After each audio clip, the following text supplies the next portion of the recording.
Tyreek Hill has quit. That's all there is to it. Tyreek Hill has quit. The Miami Dolphins lost today 32-20 to the New York Jets in the season finale. The result meant nothing because the Denver Broncos annihilated Kansas City 38-0 as the Chiefs decided they had no interest in playing today. They might as well have just forfeited as they sat 10 starters, including Patrick Mahomes, Travis Kelsey, and a host of others. And it gave you a pretty good understanding of what the difference is between a starter and a backup as the Chiefs got absolutely slaughtered. So the Dolphins' result against the Jets didn't actually mean anything. It actually, in reality, it helped the Miami Dolphins to lose this game because their draft status went up, I think, 3 or 4 slots because of the loss. That said, Tyreek Hill did not play in the fourth quarter of this game. And in the post game, he basically has told you, the Dolphins fans, that he is done in Miami if he can get the hell out of town. And I will tell you this, I don't blame him. I don't blame him. But before we jump in, thank you so much again for joining us here on Rudy's Rant, powered by Come On Now, the podcast where we talk facts over feelings. I am your host, Rudy Rodriguez Showmont. Got another rant for you because the season is now over. And of course, if you're new to this channel, please be sure to like, subscribe, follow, hit that bell, leave a comment. Greatly appreciate y'all jumping on with me. But again, the Miami Dolphins season is over. Tua Tagovailoa decided he wasn't going to play in the season finale. Right there, right then, you know what Tua Tagovailoa is all about. You know what he's about. Because he also said that had the Dolphins won today, he definitely would have played next week. Well, Tua, today was a playoff game for the Miami Dolphins. The Miami Dolphins had to win in order to get into the playoffs, to have a chance at the playoffs. You didn't know what would happen with Denver and Kansas City before the game started. You made the decision to not play. So Tyreek Hill now wants out. Does he want out because of you? Because he's playing with a fragile ass quarterback? Does he want out because Mike McDaniel couldn't figure out all and created a new offense to help, beyond just timing? Does he want out because he got body slammed to the floor in the season opener by Miami-Dade police officers that will apparently hurt his wrist, which is why he also struggled throughout this year? There could be a number of reasons, but the biggest reason is that the Dolphins didn't win. The Dolphins just didn't win. The Dolphins' offensive production was in the toilet. Tua got hurt, as he always does. His the fact that he was out for such a long time is what has caused the Dolphins to not make the playoffs. The Dolphins were certainly good enough to make the playoffs. Were they good enough to win a Super Bowl? Absolutely not. The team is the same clusterfuck of bullshit it was last year. Albeit, I'll say this: the Miami Dolphins defense this year was pretty darn good. It's a top 10 defense. And maybe the Dolphins could have done something different. Would they have won the division over the Bills? Absolutely not.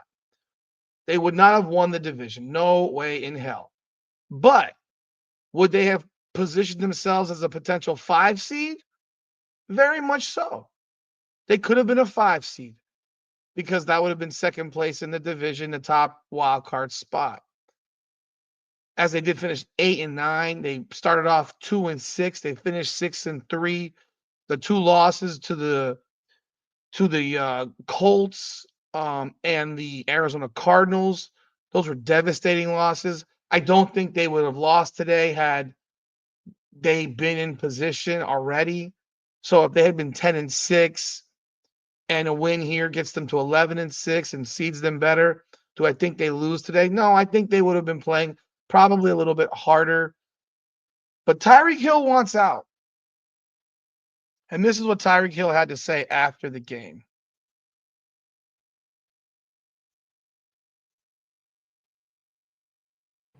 This is my first time I haven't been in the playoffs, man. So I mean, for me, like I said, man, I just got to do what's best for me and my family, dog. If that's here, or that's wherever the case may be, man, I'm finna open that door for myself, dog. As I'm opening the door, like I'm out, bro. So it was great playing here, but I at the end of the day, bro, I got to do what's best for for my career and what's best because I'm too much of a competitor to be, you know, just Does that mean you're just thinking out about there. mean you thinking about leaving here? If it is, hey, if yeah, yes, There you have it. He just told you. There you have it.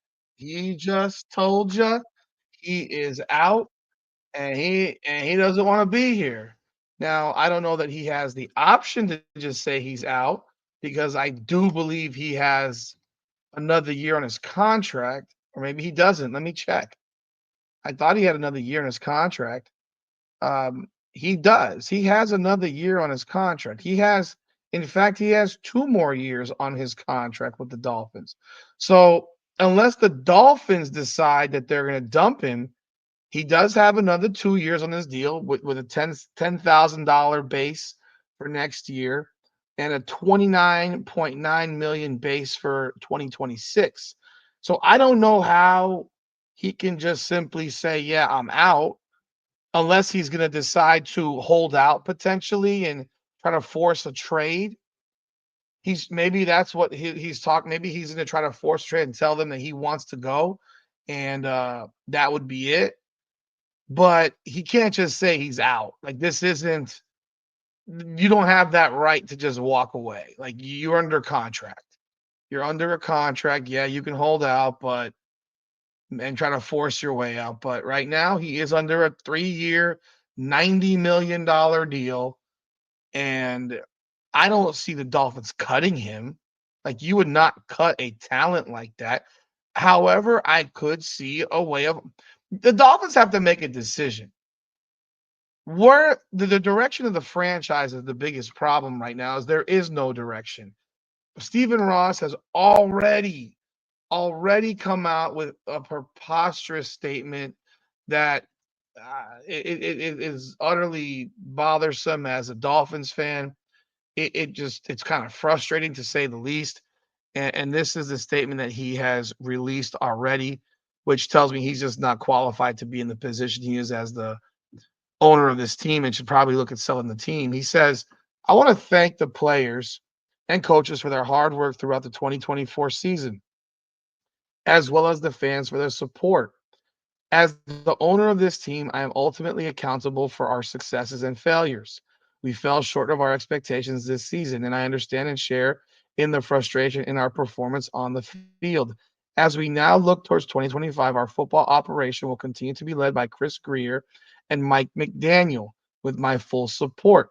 Their positive working relationship is an asset to the Dolphins, and I believe in the value of stability.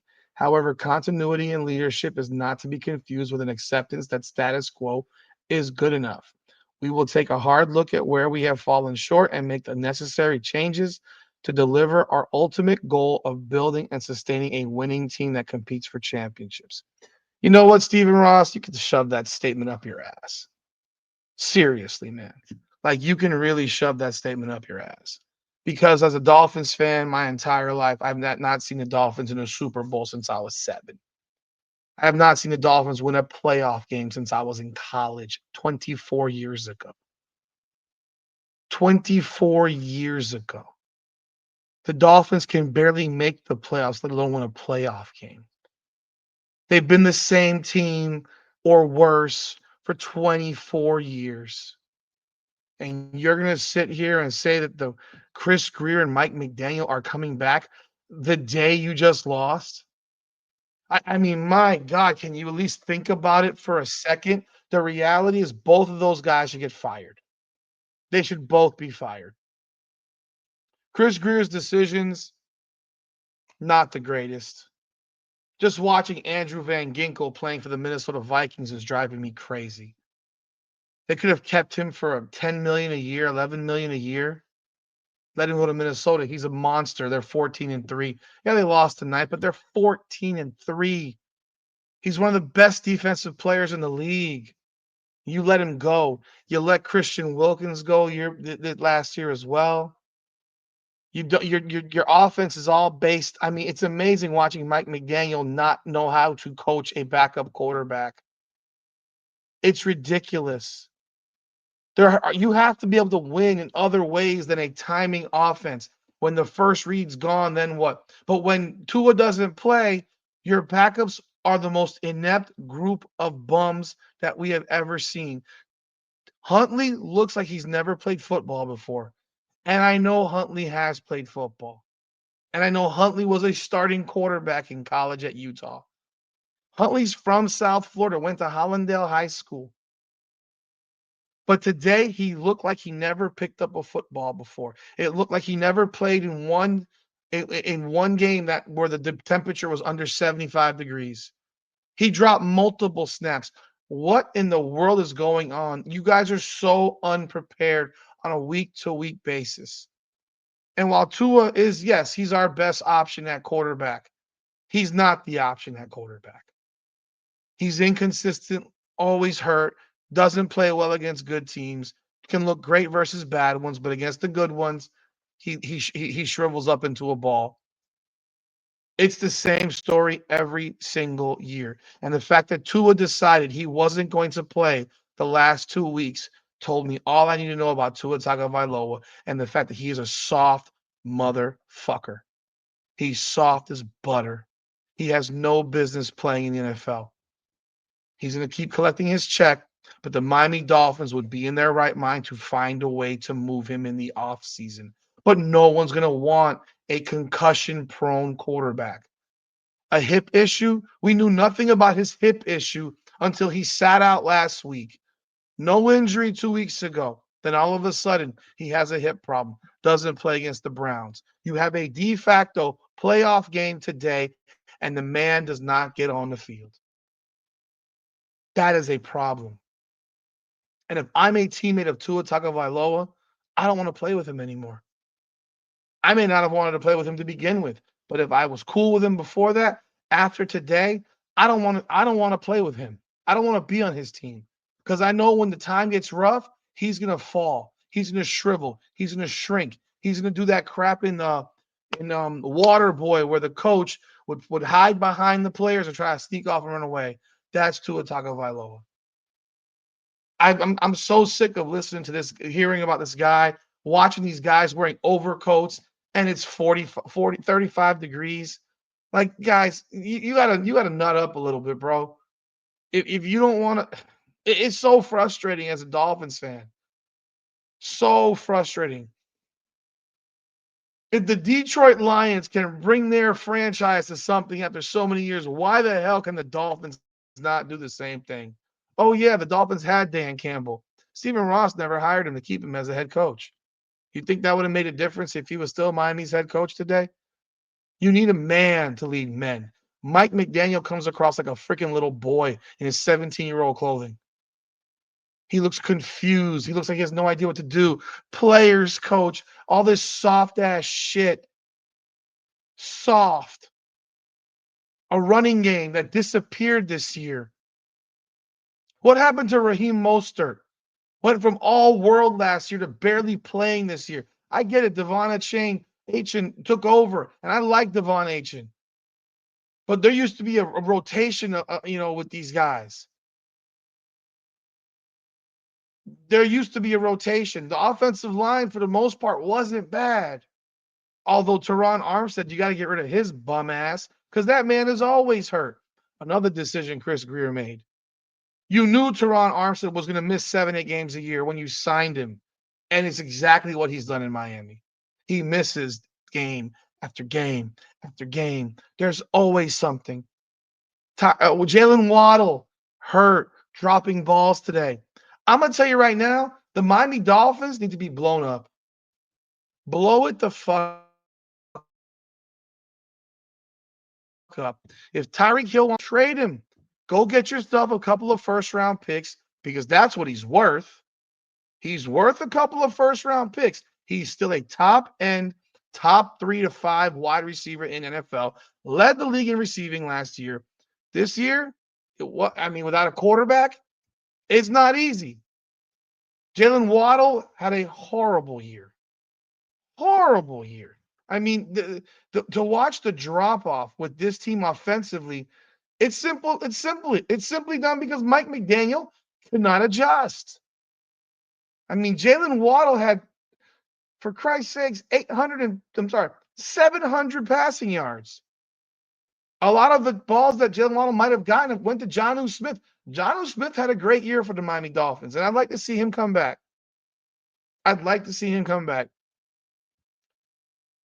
But this team, I mean, the decision to go bring in Odell Beckham, waste of time. It's one thing after the other. Like Jeff Wilson this year barely plays. Miami had running backs last year. What happened? But I can tell you what the reality is with this team, and as long as you're going to keep Tua Tagovailoa as your quarterback, you're not going to be good. You're not going to be good. You'll be this 9-8, 8-9, 10-7, 7-10. That is what you will be. And remember this.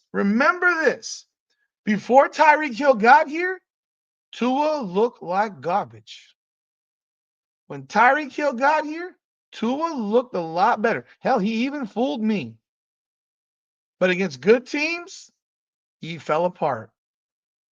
If Tyreek Hill is gone, Tua Tagovailoa is going to look like the guy you saw his first year, where every pass he throws is a swing pass.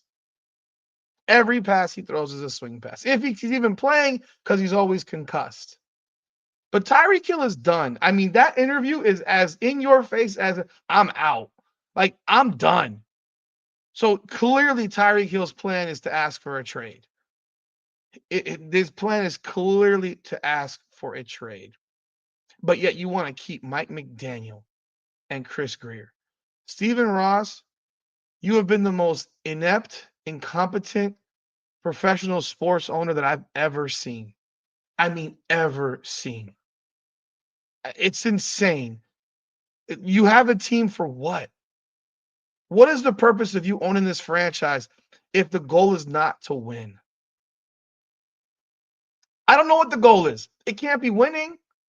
It cannot be winning. And it saddens me because there's talent on this team. And this year, the defense was so much better than last year. So much better. The defensive coordinator did a great job. Anthony Weaver did a great job. We won. The Miami Dolphins won games. I mean, we're in games because of the defense. Look at these scores. You lose 16-10. You lose 20-12. You know, the wins, they give 15 points, 19 points, 15 points, 17 points, 3 points, 10 points, 17 points. In a loss, they give 16 points. The loss to the Arizona Cardinals, which is probably the most devastating loss of the season, Tua Tagovailoa played in that game, and he shriveled up in the fourth quarter. And a game that the Dolphins led by 9 with 12 minutes to go on their home field. Like, we have to really take a hard look at what's happening here. We have to take a real hard look at what's happening with this franchise. Stephen Ross has already told you he's keeping Mike McDaniel and Chris Grier. So get ready for another offseason of bullshit. Get ready for more garbage. And get ready to watch the same old Dolphins next year. Another 500 season, if that. Good luck, Tyreek Hill, wherever you go. It was nice having you here. But I guess I can expect to not see you next year since you're saying you're out. But what's new? This is the Miami Dolphins for you. Let me know your thoughts in the comments. Be sure to like, subscribe, follow, leave a comment. Appreciate y'all. This is Rudy's Rant, Facts Over Feelings. Come on now.